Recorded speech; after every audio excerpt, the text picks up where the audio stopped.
Okay, folks, welcome to the June 18th, 2026 meeting of the New Hampshire Network Energy Working Group.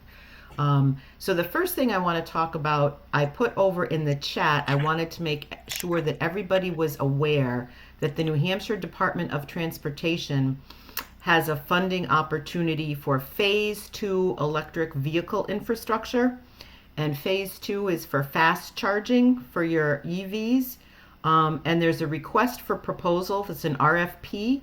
And that deadline is August 21st at 2 p.m. And I put the link in the chat. So that might be something that your energy committee might want to look into or work with your town on to see if you want to put in a proposal for phase 2 chargers someplace in your town. And I do not have any more information on that. Does anybody else have anything they want to add there?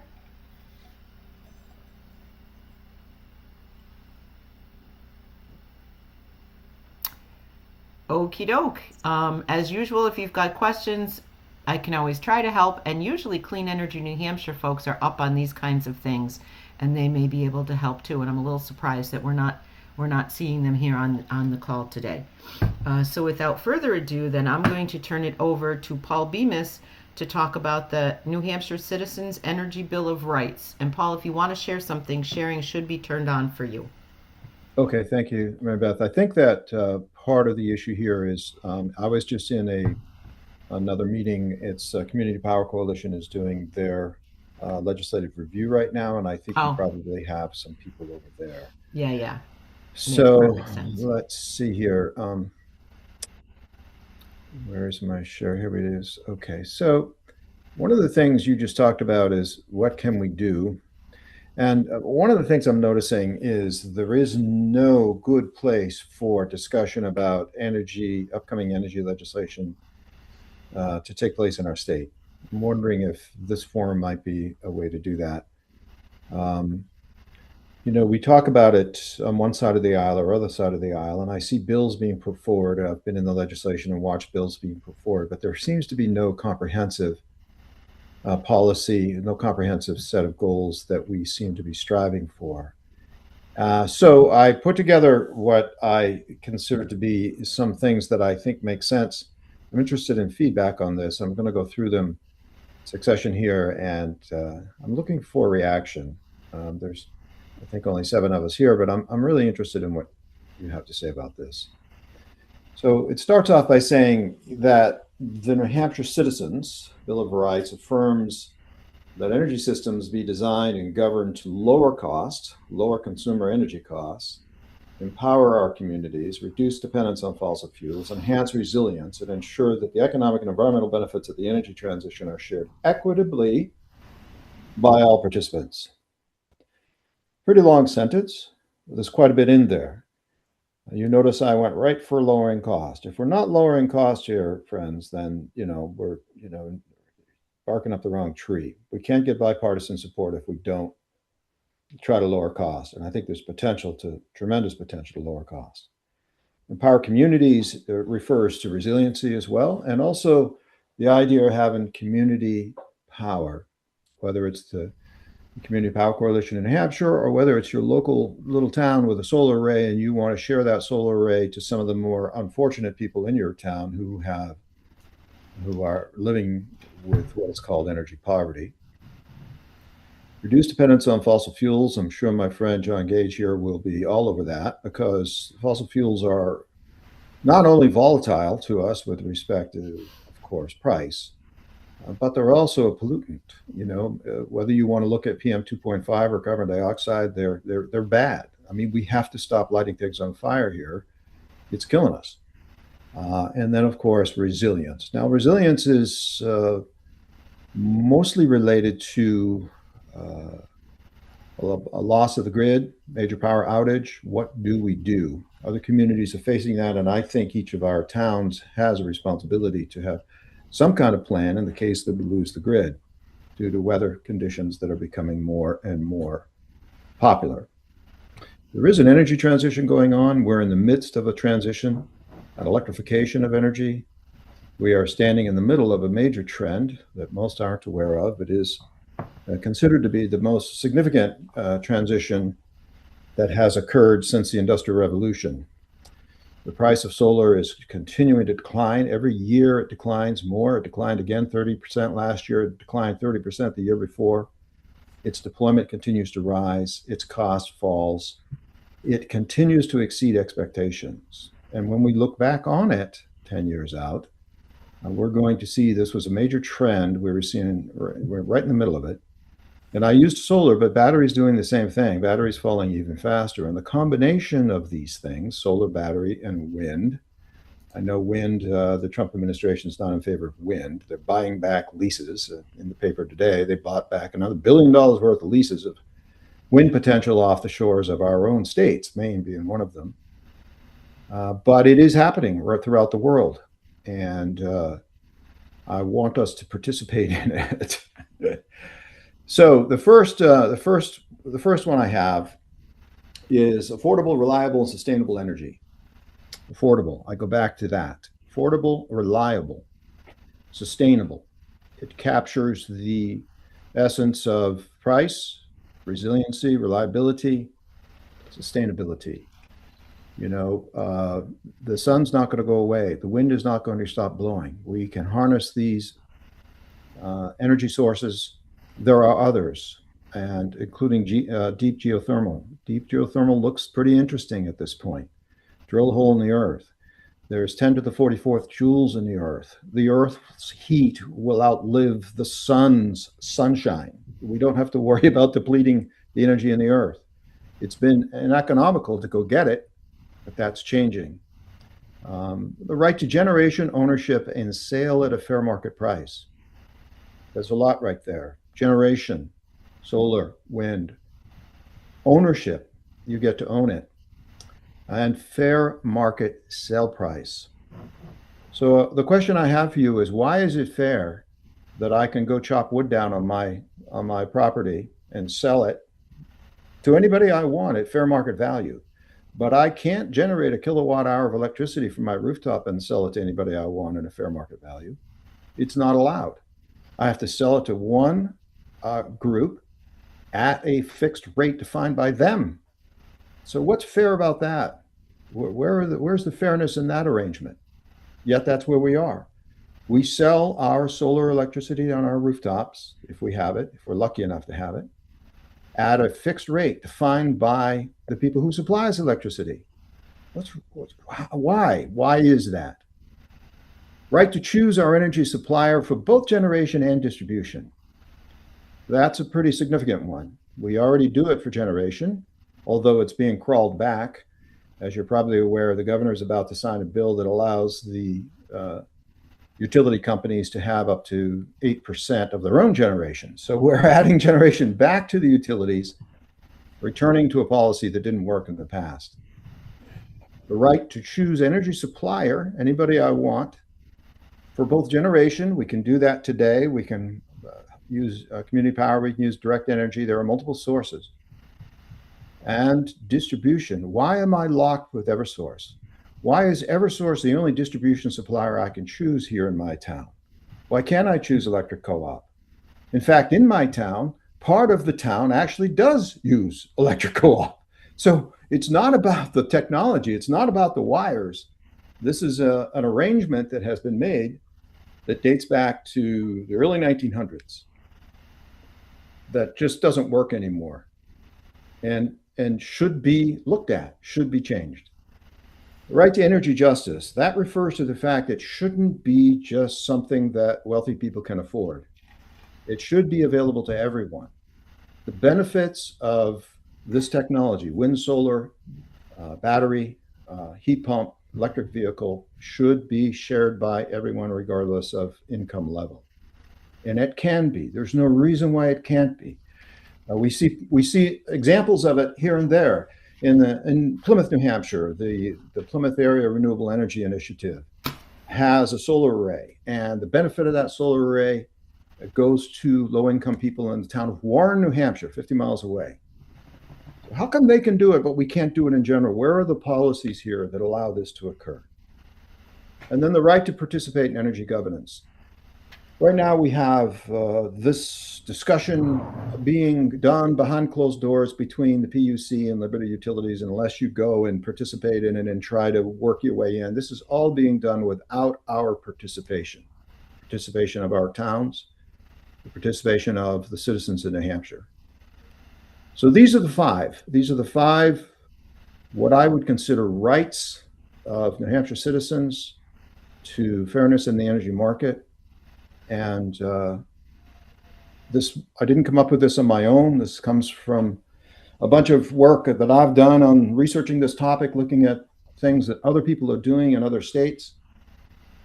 I'm interested in your feedback and listening to what you have to say about it.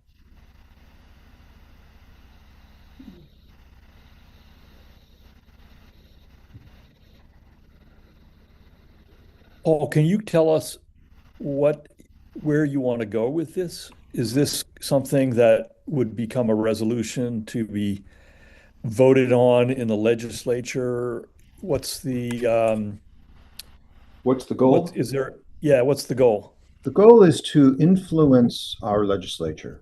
I don't know if it would be specifically law in and of itself, but I would like it to influence law.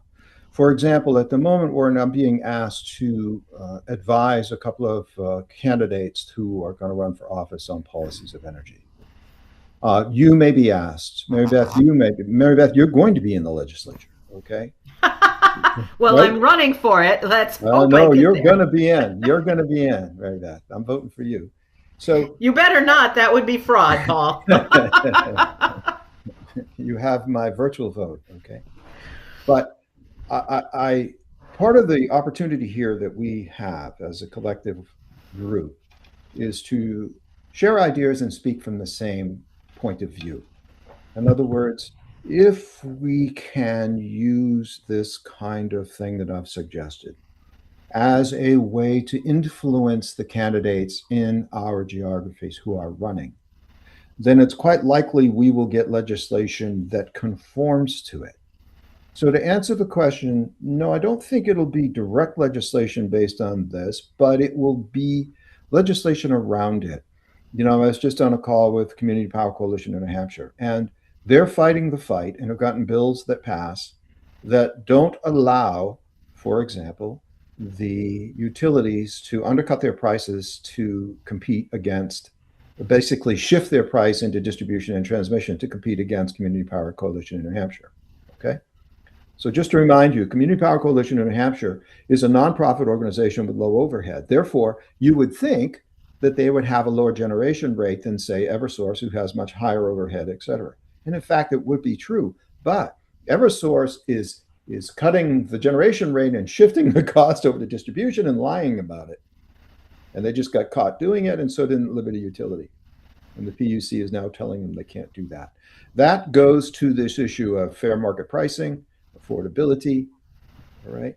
So there's already some attempt being done by people in the legislature. They fought hard this year to get batteries included as an asset that can be now put into people's homes, and we hope potentially to be used in equivalent to PV. In other words, you can sell energy coming out of your battery back onto the grid for a rate. At the moment, it's a net metering rate, probably. That's what we think it'll be. So it's 15 cents or whatever that number is. It's undervalued. As you're probably aware, the price of energy on the wholesale market varies tremendously by a function of time. If you have this little app I have on my phone called ISO to go, you can watch it, and the cost of energy, electricity goes really high on certain times of the day and also certain times of the year, like 4th of July, what have you. Right. Should be an opportunity for us to sell our energy from our batteries at those rates during those times so that we can make money on them. Effectively, we each become a little power generator.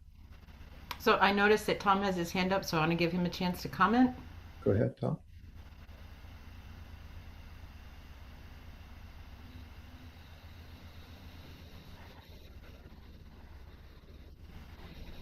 Tom, are you still there?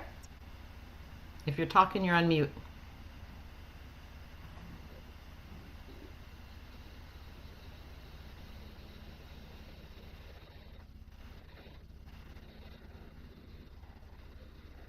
else hearing Tom? Oh, did he just No, disappear? I think he's gone. Nope. Tom's gone. Tom fell off. Okay, sorry Yeah. about that. Um, anybody else have any comments? Do you I think that? mean, Go my ahead. my you know, this might be the basis for a resolution in the legislature. I mean, it's not a law. It isn't a piece of legislation really as it's written. It's more a set of guidelines. Set of Hmm. guidelines. But a set of guidelines is fair game for a resolution. For I'm not example, sure whether it would have any traction, but that would be something potentially to discuss with a legislator or legislators who might become co-sponsors. That would be one thing. are you in the legislature right now? I don't, I'm No, I'm sorry. not. No, I'm running for county commissioner, but I would have nothing to do with, you know, this kind of thing. So, Because the reason I bring it up is that when I talk to people in the legislature, mostly Democrats, I'm a Democrat, mostly Democrats who I speak to about this, there doesn't seem to be, and I could be missing it, there doesn't seem to be a place for us to talk about general overarching guidelines or policies. We very quickly get into the weeds about let's put a bill here to do this and a bill here to do that. What I was trying to do here is to argue that the sum of the bills, the overriding goal of these bills, needs to be wrapped somehow into Right. What's our a big picture? What's what's our our big picture. overall goal? Yeah. Yeah. And I see And Tom is back. So, Tom, you want to try again to give us your comment? Yeah, sorry. Seems like Zoom crashed. So a couple of things. One is uh, relating to what Paul was saying about community power and how their prices were above those of default service. A couple of things. One is I wrote an op-ed earlier this week that should be appearing in the Union Leader and maybe the Monitor soon, and it appeared in today's Valley News, describing what the situation is. Uh, in terms of the PUC making any decision, actually, the governor just signed HB 1733 the other day, which says that the utilities cannot put the undercollections or making up for the undercollections into a non-bypassable charge, except there's an in out, which is extraordinary circumstances. extraordinary circumstances, such as our really friggin' cold winter. Um, but at least we have something in statute. That the part that we really wanted was to say that the utilities couldn't go to the spot market to get their default pricing contracts, and DOE and PUC convinced the Senate to take that out, and we just had to take the win that we had got and go home. Um, in terms of a resolution, we actually have a state energy policy in statute. Michael Vos keeps rewriting it. Michael Vos isn't coming back. So we actually have a chance. Yeah, John seems happy. We actually have a chance here of maybe doing something about that. And in fact, for those who don't know, I'm deputy ranking member on Science, Tech, and Energy right now. And in fact, the Democrats on that committee met this morning to talk about our priorities for the coming biennium. We listed Good. a bunch and we're trying to prioritize them right now. Good. Glad And to one hear other that. thing, I wanted to ask Paul a question, which is the right to choose distribution. I don't understand how that would work. If you look at old-time photographs of New York, you see wires everywhere because all the distribution companies went everywhere. I don't think we want that. I mean, this is why we view utilities as a quote natural monopoly, because if we had all the utilities being able to serve the entire state, it would just be a bloody mess. So, Paul, what do you really mean there? The current arrangement that we have is economic, Tom. It's not physics. It's not wires. You know, Eversource is my town. Half my town is New Hampshire Electric Co-op. The wires all hooked together. It's the same wires. This is all economics. Why can't my town of Bristol say, I want to choose New Hampshire Electric Co-op as my distribution supplier this year or next year? Why can't that occur? This idea of natural monopoly is old. You know, the telephone system was a natural monopoly too. And now we have voice over IP and we have Zoom. We have completely done away with the technologies that we use for telephone. And a similar thing is going on in electricity, where it is changing quickly. And the opportunity for us to take advantage of that change, to change things, exists. We have the opportunity. So I know it's a stretch to put it in there, John. I know that. I pushed to put it in there. I pushed myself to put it in there. I could have left it out and been happy with just generation. But distribution at the moment is, as you well know, we're being gaslighted by these guys. You know, oh, they need a new transmission line. That, you know, the model: 15% of assets. They, 15% of capital expenditure is what they get a return on. It's too high. The customer advocate says it's too high. We all know it's too high. The consumer advocate. Yeah. So, John, So did you want to make a comment on that? Well, I'm sorry. I just want to follow up with yeah, Paul, if I may. sure, sure. So, I mean, there's a difference between choosing distribution at a municipal level and choosing it at a personal level. Yes. So I can kind of understand the idea of a municipality deciding which utility it wants. But I don't see the possibility of individual consumers because, again, when the wires go down, they got to get Yeah, fixed. I get it. Right. And even in terms of municipalities, you got to get the wires from a substation over to the community, and not every community is going to have a substation. But at the same time, Tom, just to chase it down the rabbit hole a little bit more, we have towns in our state that own their own distribution systems. The town of Ashland owns their own distribution system. So it does exist in our state. My point simply is that we're being taken advantage of by this system of distribution that we currently have, just like we were for generation. And when we broke them apart in the state of New Hampshire, we saw benefit. The price of generation went down. But look what's happened to the price of transmission and distribution. Up, up, up, up. There has to be some competition brought into this thing in order to make it work better. Yeah, And of course, transmission is federally controlled. We have no control over that. And with distributed energy resources, we have the opportunity to do this. There's no reason why we can't build microgrids in our local communities to do this. You know, the DOE is working on this. You know, they've done a study on it already, and they're all dragging their feet about implementation. Microgrids are a real thing. We can do them now. And with storage, they offer tremendous opportunity to give us resilience, to give us independence, and potentially to hire a third-party contractor to handle our poles and wires for that microgrid, for that location. It's not out of the question. Okay, so John, did you want to comment? Thanks. Yeah. Um, I know Maine had an effort to take their electricity providers, well, bring it back into a government-controlled entity instead of private Yeah. companies. And, I think your analogy with what we did with the phone lines, and I think you could use just the road system as another analogy. These physical infrastructure things do seem to be better managed by the government as opposed to a private for-profit industry because they're search for profits. We see what happens, with Eversource's manipulation uh, of the current system being a problem. So, what do you think of,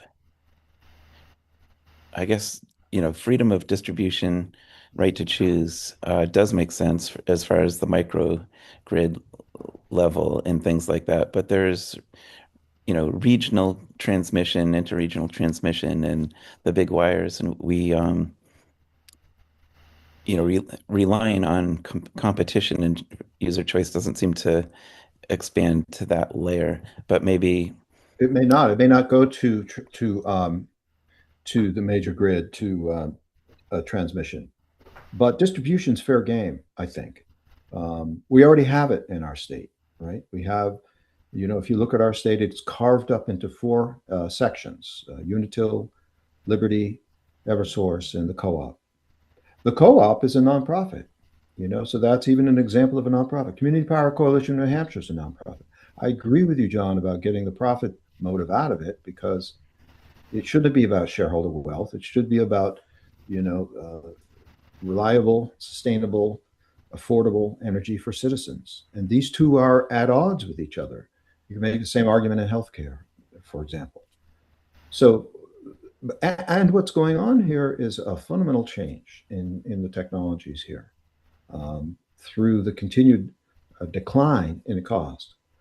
I'll give you just an example. In Australia, you can install solar on your rooftop for 60 cents a watt. 60 cents. I just had it done on my rooftop here for $3 a watt. That's a factor of 5. Why? Why are we paying a factor of 5 times more money here than Australia? Now, Australia is not exactly, you know, a place you would point to naturally. By the way, largest coal producer in the world, Australia. So why is it that we're paying so much money here for these things when we shouldn't be? We're so we've got this proposed Bill of Rights. You were saying it would be great maybe to have a resolution at the legislature passed. Does it make any sense at all for each of our energy committees to take this energy Bill of Rights as a discussion topic in our, you know, monthly town energy meetings? I think so. I would like to use it as a vehicle for discussion about general policy. Tom, the meeting that you just had, I'd like to be broader. I would love to have come. I would love to have been invited to come. This discussion about our energy future needs to be had. It needs to be conducted in our local towns. You know, I am fortunate. Most of us on this call are fortunate because we understand this stuff, or to varying degrees. Most of the population does not. This transcends everything that we're talking about. If you're in politics today, people want to talk to you about taxes. Okay? How do you reduce taxes? Well, tax is a cost, right? And in that cost is energy, because your tax bill is made up, for example, predominantly these days, public education. If you look at public education, the amount of money we're spending on energy on these old buildings to keep them heated and cooled is huge. In my local high school here, my regional high school, they're spending more than $100,000 a year on energy. When I know, because I did the analysis, that if you put a solar array on top of that building, which has a flat roof, they could be nearly net zero. They can almost generate enough electricity to offset their complete energy cost per year. Now that will drive down taxes. But people don't know it. People don't talk about it. Transportation, the same way. Electric vehicle transport today is much, much more cost effective than gasoline powered. Look at what's happening to the price of gasoline. So it transcends. It's not just a single issue of energy. It's an issue of cost. Heating and cooling our homes. 40% of greenhouse gas emissions come from buildings, building envelope. You know, we talk about energy justice. If I'm a renter, I mean, I don't have a solar array. I can't, you know, what am I going to do? I rent, but I pay electricity. I pay for heating and cooling of my building. If we had programs like New Hampshire Saves, if we expanded them so that the landlord of that building had some incentive to improve the efficiency of that building, it would reduce the cost for the person who is renting, right? They pay the electric bill. They typically pay the utility bill. We need some programs and mechanisms that encourage the building envelopes to be tightened up so that we can reduce cost. We talk about affordability a lot, housing cost affordability. I recently just did a study as part of my ASHRAE organization where we looked at a commercial building in New Hampshire and a residential building in New Hampshire. If you conform to the energy code, IECC 2024 code, the cost over time is lower for energy efficient buildings than it is for ones that conform to the 2018 standard. In other words, your cost of ownership declines. Because Right, Paul, I think you're preaching to the choir in this I meeting. am. So, Sorry. so the Sorry. details, I think, are not necessarily something that we need to discuss in this meeting.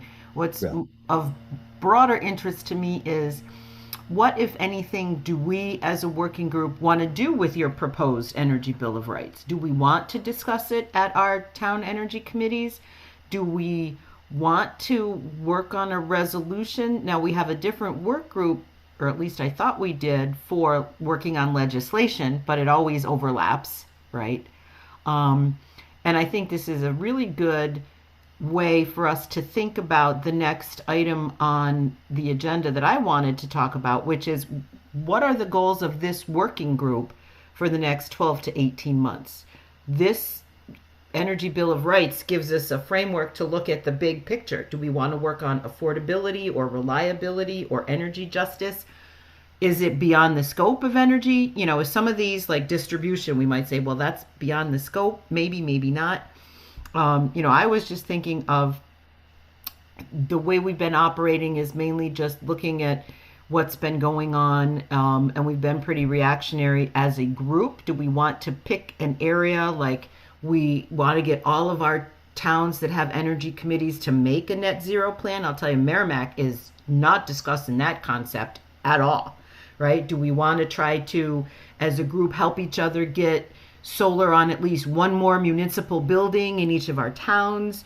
Do we want to try to make sure we get charging stations? Is there anything we want to work together on? Or are we good the way we're going? Are you like, Mary Beth, this is just more of like a support group and we're good with that? um, I would personally like to see more. I would like to see us work on it.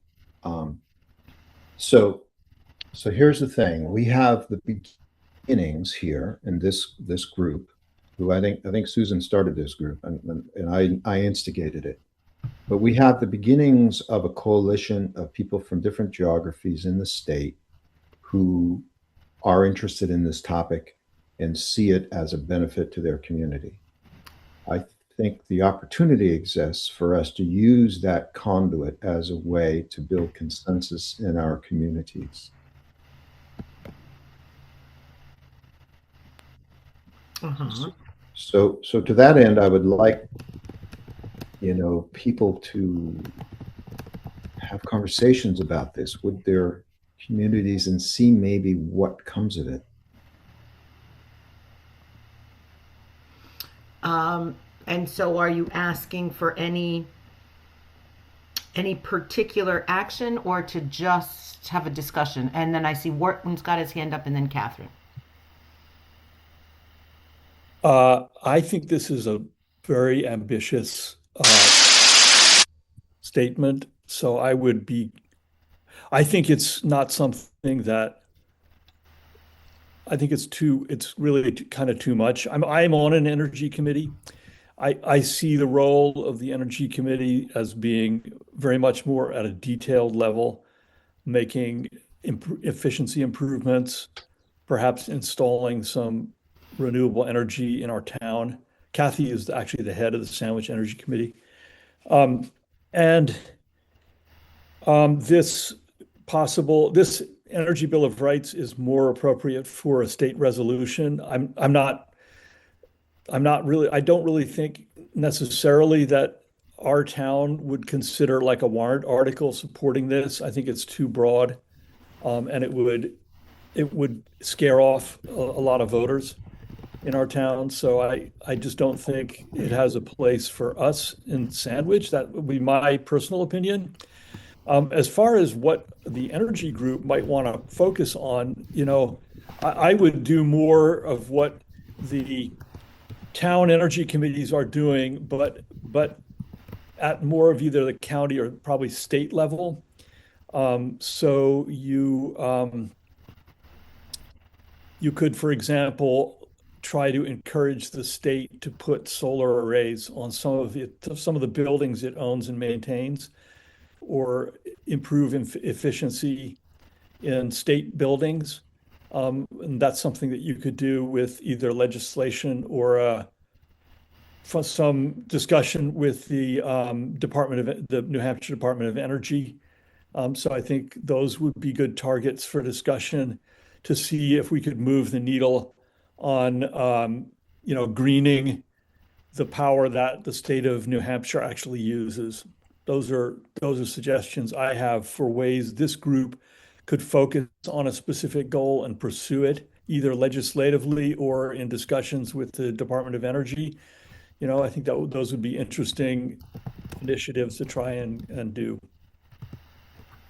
Okay. Yeah, I don't disagree with you, Orton. I mean, a lot of this stuff, I'm stretching here, okay, because and it's big and it's broad. Right. It's And I've big got and it's some, broad. Hmm. it's big and it's broad. I've got some controversial things in there. Distribution. Tom brought it up already. That's going to be a lightning. But maybe it gets the conversation started, or maybe, because to tell you the truth, I personally hadn't really understood that there are perhaps more opportunities for municipal distribution. Yes, there are. I just want to let you know, Catherine will go in a second, then Sherry. In the chat, I did put a link to a Google Doc that you should all have edit access to in terms of what do you want to focus on. You can start putting ideas there. I'm going to share my screen in a minute, and we're going to have a few seconds of brainstorming. But Catherine, go ahead. Hi. I have two thoughts on this. One is I think this Energy Bill of Rights is extremely important. And yes, it's broad, but as Mary Beth said, we've got to start the conversation around things like energy justice and participating in all of these things. Mhm. I'm not sure if this is the exact right place, although it's a place to bring it up and discuss it. Mhm. But as far as the levels of folks in this group, we've got brand new energy committees. We've got some energy committees that have kind of stalled. We've got active energy committees. So I'm not sure if this group is ready to take this on, although I think individuals in this group may be at the point where they would want to back something like this, because this is a broader picture, but we've got to focus on what's going to have impacts. Yeah. Impacts of a brand new energy committee. It's important that they educate their town, and they're starting from square one. Yes. This is for groups that are stronger than that have already educated people, and now they can take the next step. Yeah. So that's just my thoughts, and I'll leave it there. Okay. But Sherry? Thank you. People have used words like big and broad and ambitious. This is an ambitious thing to tackle that, as a project for everyone to talk about, will take up a lot of time and energy. And, I'd rather see something more discreet and focused as something that this group takes on to try and bring to every energy committee in the state. And then the suggestion that I had sent in by email a couple of days ago is, and this is just an example, it doesn't have to be the one, but balcony solar will be legal in New Hampshire as of January 1st, assuming the governor of Ayotte signs the bills that were passed.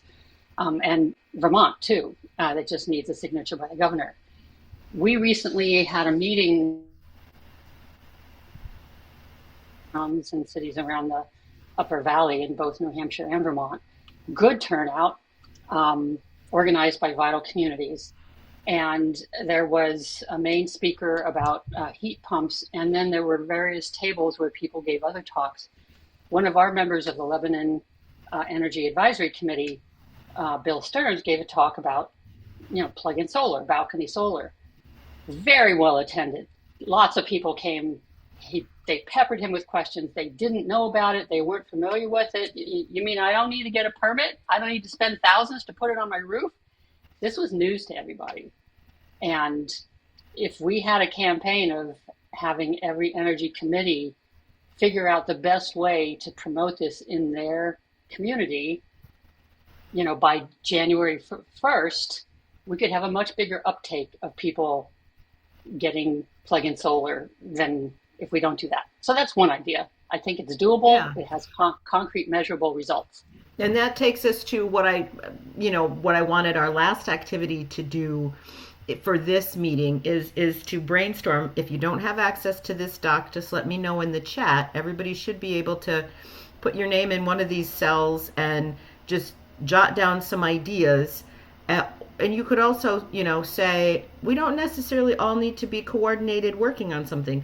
I personally really like Sherry's idea of saying, okay, working group, let's see if we can do at least one education session in each of our towns about balcony solar, during this year. That's, a shared goal. And sometimes that kind of a goal, like, to tell you the truth, the Merrimack Energy Committee has been pretty defunct.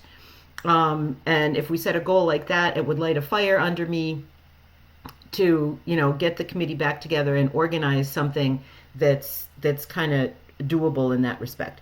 That's a much smaller goal than some of the stuff that Paul has talked about, but is consistent, by the way, is completely consistent. It's sustainable. It's renewable. mm-hmm.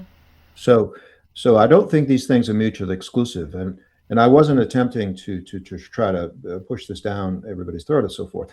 I think the point I was simply trying to make is that if we had a set of overarching goals that we're trying to achieve, then the tactics of implementation, such as balcony solar or New Hampshire Saves button up or insulation or the heat pump initiative, Mm-hmm. all would fall in line as supporting elements of an overarching kind of set of goals. That's all.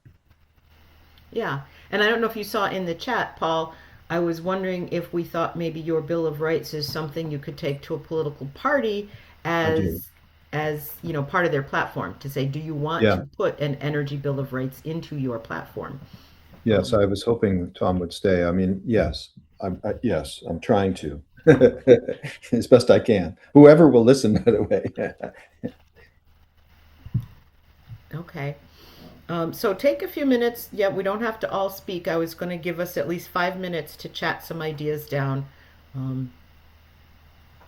So let's take that time right now.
All right, people have lots of ideas.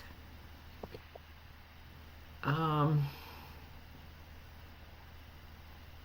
we've still got some people writing, which is fine.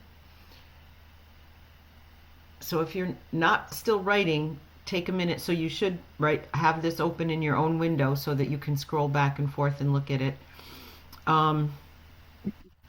So take a minute and read over everybody else's, and next to their names, if you really agree with this idea, put your initials. And try not to pick more than 5 because we can only do so many things. And then if we have time, we'll start talking about it. And if we don't have time, I'll publish a synthesis of this and we can noodle on it in a month, and, for a month, and then kind of make some decisions about what as a team we might want to focus on during next month's meeting.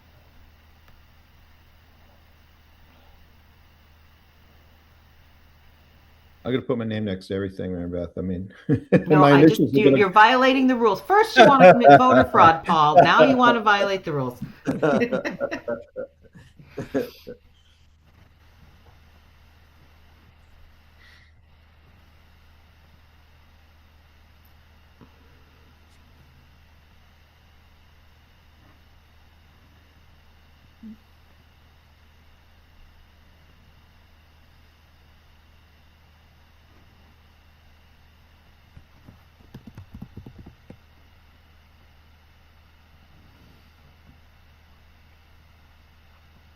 And I'm going to color code mine, just that might make it easier.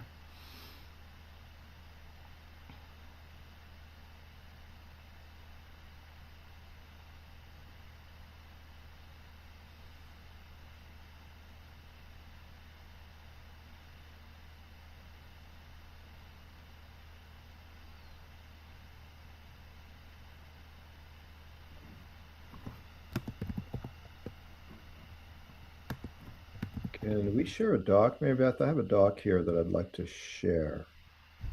I don't know. Meaning sharing the screen right now? Well, we could do that, or I could just put it in the notes. I can give you a hyperlink to it, for example. Would that be helpful? Yeah, yes, double check. If it's a Google Doc, before you send it, double check who has access and make sure. No, it's a PDF. So. Okay, yeah, then I can put it in with the meeting materials at the end. When I send around the recording and the notes, I can also put the PDF in there as well, or a link to it, yeah. Because I can download the PDF and put it into our Google Doc for the Energy Work Group as a folder. So,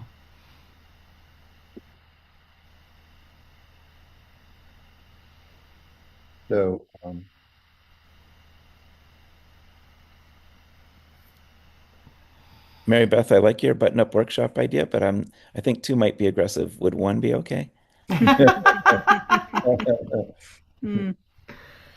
Sure, we could amend that, right? We could say 1 or 2. Okay, got my vote. Yeah. Because when I said 2, I was thinking I would like to do 1 in person because a lot of people like to go in person.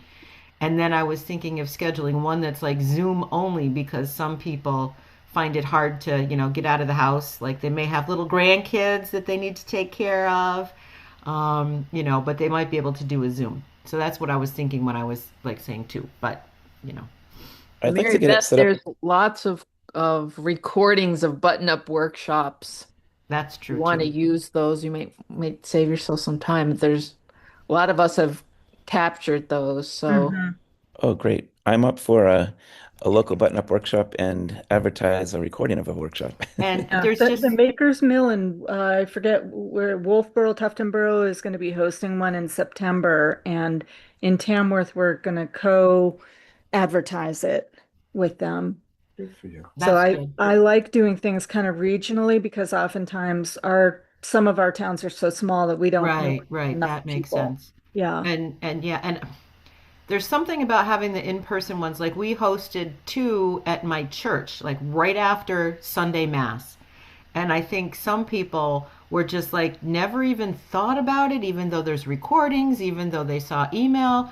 But it was like at Coffee and Donuts, I stood there and I'm like, hey, grab your coffee and donut and go to room 3 and hear about this, how to save energy. And people who would never have normally gone went.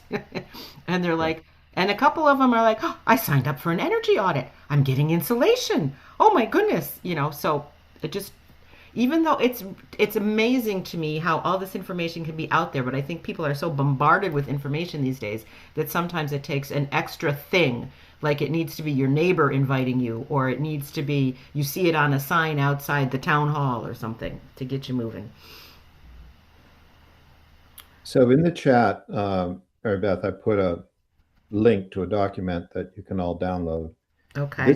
These are recommendations from NEEP. Okay, so NEEP is a regional organization, New England Energy Partnership is what that's referred to. And New Hampshire, Clean Energy New Hampshire has partnered with them to try to come up with recommendations that we could use in the state to forward our goals in the area of energy efficiency. And there's a number of them here. I wanted to just show you or point that to that document because in our online doc, some of the same things are coming up. Okay. Okay. So you're not alone in wanting these things. So there's a lot of programming. There's a lot of things that go on right now. For example, on-bill financing. I don't know if you're all aware of that, but you can do on-bill financing for energy improvements to your home. That's an excellent program, and it needs to be expanded and continued. Things like demand response programs, where you get notified when electricity demand is high, you get rewarded for. Oh, that's a big one, I think. Yeah. It's a really important one. Yeah. We don't. Other ISOs have citizen demand response programs, like CAISO, California ISO. Absolutely. ISO New England, for some reason, keeps telling us we don't think the citizens want to do that. And we're standing there going, well, we're the citizens and we're telling you we would do that. Yeah. And it doesn't have to be complicated. It can be texting and you know what I mean. But I would love to see it be more automated, but I'll take anything, And weatherization, we're all talking about that. Pay for performance is another one. The utilities used to do energy reports for you. So they would report your energy to you and talk about consumption. They stopped doing that for some reason. Why? Why did they stop doing that? Can they start doing that again? And then pay for performance. If you reduce it, you get incentives. Heat pump. So you can look at the list. I mentioned contractor network in the Google Doc, Yep. Contractor network that people are comfortable with. So I'm actually going to stop sharing now. All of these links will be in the materials that I send out. I have a very hard stop at 3 to go do back my paid job. So I do have to be on time. Me too. But this has been great. And, you can refer to the document where you guys all voted, and I'm going to probably run it through a little bit of AI and see if the AI wants to consolidate or count votes for us and make any kind of recommendation. And then the first order of business of next month's meeting will be to see if we want to choose a couple of these goals to work on together. So I really appreciate everybody's input this week to help us go forward. And Paul, can you put the link, or maybe I can do it in Mary Beth's document? Maybe I'll put it at the bottom. Oh, okay. The NEEP one. Yep. It's just it's 9 pages of dense text, so it's really hard to skim it, if you know what I mean. I get it.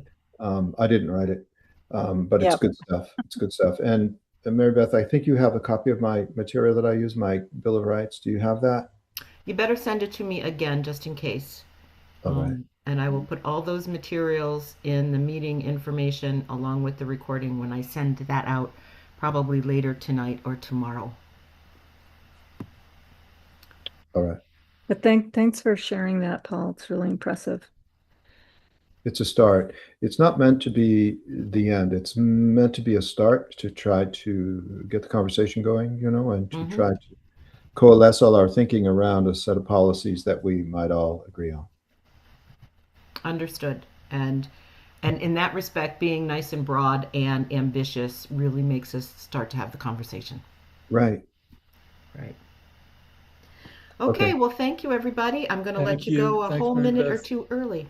Thanks, Mary Beth. Okay. Have a good afternoon. Bye-bye.